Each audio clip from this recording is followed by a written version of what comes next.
Kegiatan di lokasi pemungutan suara TPS 1.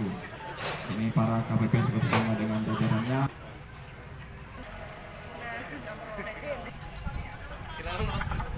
Pak Mustamin.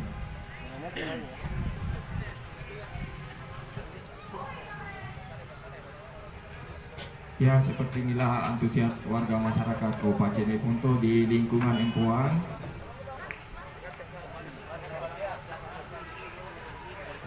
Ya, ini situasi sudah semakin padat. Ini bahwa Bapak warga Jeneponto perlu bawa undangan, Pak. Berhak untuk ikut mencoblos.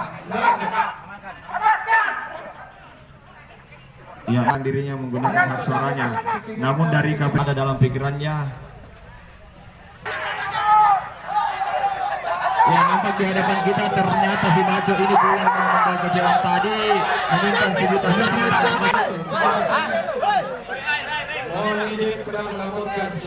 keselamatan terhadap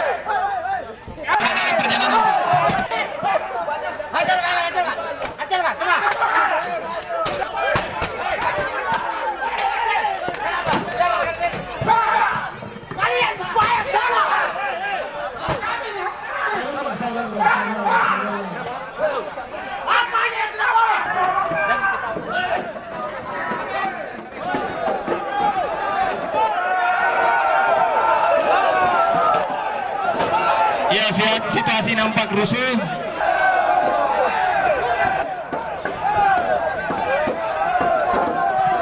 Ya, nampak semakin brutal. Masa ini melakukan penyerangan terus di dalam pakaian polisi untuk membubarkan para perusuh-perusuh.